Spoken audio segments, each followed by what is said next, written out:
So, have you seen what's happening in Vegas? There's videos going viral right now showing that's a complete ghost town. Like, there's absolutely nobody out or vacationing there. And at almost every single hotel, employees are getting laid off, except for Aria and Bellagio. And you have hotels like Excalibur that fired employees and shut down their buffets. And there's rumors that executives either stepped down or resigned. And this is all after hotel fees, parking fees being raised twice. But yeah, this is how it looks right now. Look at this. Look at this. We're in Vegas. Like, absolutely nobody. This is supposed to be the city that never sleeps. But It's there's crazy. like literally no one around here at all. And on our It's just all a of our ghost walks town. pretty much tonight, we've seen nobody. So I don't know. Is Vegas slowly dying out? Wow. Now there's a bunch of speculations on why Vegas looks so dead, but I want to know why you guys think Vegas is dying. Because usually around this time, it is so busy. Very good morning, good afternoon, good evening from wherever you're watching us from. Welcome back to another episode of my YouTube channel, and this is the Diaspora Review. I hope you guys are doing great. I'm also doing super great, and as you can see today, I'm in the village. The scenery is very beautiful. You can hear the birds are singing merrily, and it's something beautiful. I'm connected with nature, and I'd ask you to, if you'd like to experience this, come to Africa, come and experience nature. So, what am I talking about today? Let us get into it. The neon capital of dreams, a place that once promised glamour, escapism, and a taste of luxury on a working class budget. That's Las Vegas. But something is off. If you've watched any recent footage or tried visiting the strip lately, you may have noticed what many are now calling a ghost town in disguise. Empty sidewalks, shuttered buffets, sky high prices, and worst of all, a haunting silence where the sound of joy, jackpots, and endless foot traffic used to be. So, what happened to Las Vegas? Is this a seasonal leap? Or maybe it's a natural economic cycle? Or is it the canary in the coal mine for something much bigger happening across America? Today, I want us to talk about the rising cost, the slash services, the corporate layoffs, and the economic anxiety fueling this slow motion collapse. But we are not just talking about Las Vegas. We are talking about what Vegas represents: a mirror, a magnifier, a metaphor for the state of the American dream. Grab a seat, because by the end of this video, you might not just be questioning what happened to Vegas, you might be questioning what happened to the whole of America. So, guys, before I come back with my further analysis, I want you to subscribe this channel, like this video, and tell me what you think, because I want us to unpack all this chaos. Relax. Vegas breaking news that hasn't made the news yet. MGM Resorts just told all of their concierge employees across all of their properties, with the exception of Aria and Bellagio, that they are being laid off. This is a couple weeks after laying off the valet, doorman, and bellman at Excalibur and announcing the closure of the Luxor buffet. We know that travel and tourism is down. Aside from global issues and the Canadians boycotting us, many Americans fear that we are headed for a recession and they are tightening up their spending. But what's going on at MGM feels a little bit bigger than that. Multiple executives in recent months have resigned or are rumored to be considering resignation, with small downsizings and rumors of more occurring at multiple properties. This is after raising resort fees and parking fees twice in 2024. Fees keep going up and amenities are being scaled back. It feels like everyone's trying to be tight-lipped about this, but I think we need to talk about it. Are more layoffs coming? Is this a sign of the times? Let me know what you think. So I keep seeing videos of people coming to Vegas and saying Vegas is dead. If Vegas is dead, explain this line for T-Pain tonight.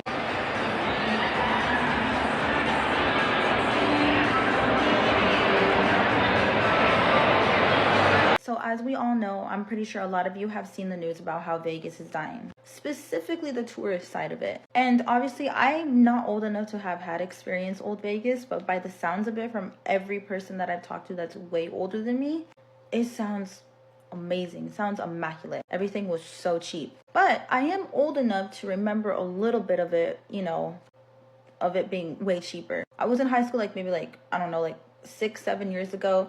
And I remember when a lot of people would come out of town to specifically have their bachelor parties, and all these other kind of things when they turned 21, because it was obviously cheaper. The hotels were cheaper, the food was cheaper, alcohol was cheaper. You could go to the ABC store and probably get, a little drink for like, I don't know, $2.99. And now you go into the ABC store for a buzzball and it's like $5.99. I don't know, just an example. Well, obviously everything's gonna be a little bit more expensive on the strip or whatever, which is like kind of understandable. But back then it was way cheaper. And I think that's what Vegas needs to go back on. Cheaper hotel rooms, cheaper food, cheaper alcohol. Because you're telling me, and I mean, if I didn't live in Nevada, I would not come to Vegas at all, unless like it was just like for like a work trip or something, family, whatever. Because I'm not about to spend $17.99 on a drink. Also, y'all, Vegas is dead. Went there last weekend to celebrate my boyfriend's birthday. Completely dead. Trash. There was literally no one walking around. Everything was so expensive. We got our hotel for $6 a night. $6 a night. Beautiful hotel and casino. But there ain't nobody there. So where are y'all going? 30-year-olds. We just turned 30. Where are we going? When capitalism no longer lets people feel escapism, that's when it starts to die. Vegas used to be like this capitalist bastion. Like, it is just a city that's made out of advertisements, and it's just is made to just push endorphins and serotonin into your body. Whether it's like gambling, drinking, SW. And I remember going to Vegas for the first time when I was 23 years old. I was with my cousin and my brother. We did hotel roulette, so $20. We got a 5-star hotel for a night. They ended up being racist to us, so we ended up getting bottle service for free. And for like $100 between 3 people, we were able to just have this almost like capitalist catharsis where we could eat as much as we want, drink as much as we want. And that just doesn't exist anymore in Vegas. Everything is just so prohibitively expensive. Like, buffets are over $80. Even just to park on the strip was $20 for an hour. And it shows when like capitalism goes to this extreme, then you just realize that capitalism is just exploitation. Welcome back to the channel. I am not a mathematician, but I want us to talk about the numbers because the heart of it is not just empty casinos, it's economics. Let us talk about the hotel and parking fees. They are skyrocketing because you used to park on the strip for free. Now to park it's $20 just to breathe in casino air for an hour. Hotels are slapped on escort fees, not once but twice because they can. The food, just forget about it. Buffets that were once $30 feast are now over $80. Bus balls went from $3 to $6. One viral video showed tourists holding a $17 drinks and shaking their heads like they'd just seen a magic trick, except the only thing disappearing was their money. I know people love gambling, but it is not fun anymore because it's expensive. Minimum bets are now $50, and some blackjack tables. The fun is disappearing, and it feels like a corporate siphon. And while the prices climb, the amenities are shrinking. MGM Resorts laid off concierges across almost every property. Bellmen are gone, doormen are gone, buffets are closed. Excalibur, Luxia, ghost kitchens with ghost staffs. And then you hear the whispers, executive resignations, small downsizings, rumors of more cards coming. It is as if the strip itself is exhaling, slowly, reluctantly, but painfully. But the tourists are catching on. They are not spending, they are not showing up. Locals say that it's too much space between people. Streets that were shoulder to shoulder now look like early COVID lockdowns. But there is one thing that I want you to know. Vegas is not dead. It's not yet. T-Pain still draws crowds. Bellagio still shines, but it's not what it used to be. There is a difference, a huge difference, of course, because it's not about escapism anymore. It's the exploitation that most people don't see. And maybe that's the point we all need to sit with it, and we need to see that this is what is happening.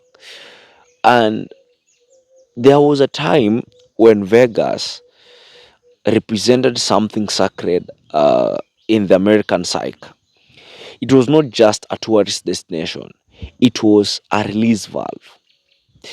You have worked hard, you earned a weekend, and for a couple of $100, Vegas gave you magic, endorphins, serotonin, a buffet you couldn't finish, a cocktail in every hand. But now it's just crazy because Vegas is showing us what happens when capitalism loses control, when leisure becomes a luxury, when indulgence becomes inaccessible. Let us call let us call it what it is, because the American dream has been priced out. People are not just skipping Vegas; they are skipping travel, they're skipping joy, they're skipping fun because they're terrified of what's going to happen next. The rent is too high. Gas has become a luxury. Groceries feel like a game of Russian roulette. It's just crazy to think about this. So, when they looked at Vegas and they saw $80 buffets and $50 blackjack minimums, they don't escape. They see an insult. And here's the deeper truth that people don't want to talk about. What's happening in Vegas is not just isolation; it's a warning. Vegas is slowing down. So is your favorite place, Disneyland. So are the restaurants. So are the flights, Uber rides, even Amazon shopping carts. Everything is slowing down.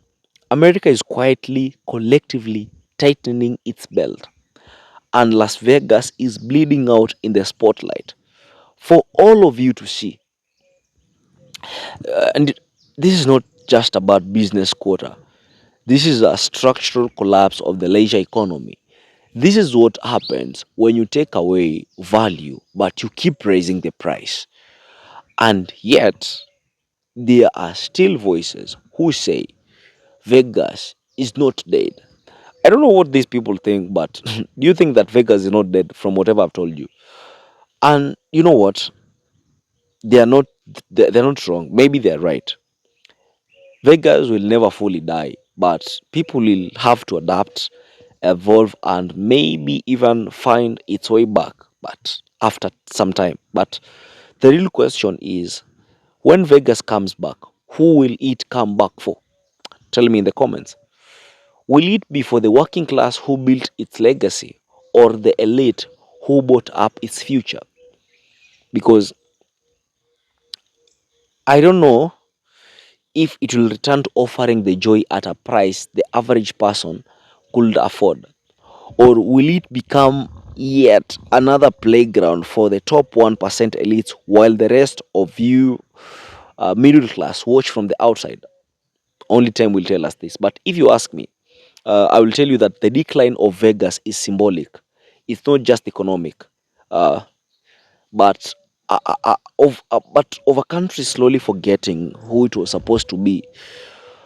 And maybe, just maybe, we are all about to lose more than just a weekend getaway.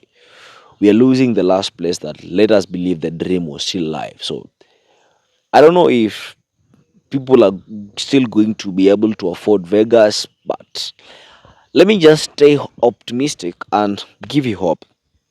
I don't know what you think about all this, but tell me what you think in the comments. Uh, like this video, share this video. Don't forget to subscribe this channel, and most importantly, turn on post notifications, because every day I post new videos like these, and I'd like you to be the very first person to watch them. This is the Diaspora Review, and I've been your host for today, Bemo. Peace out.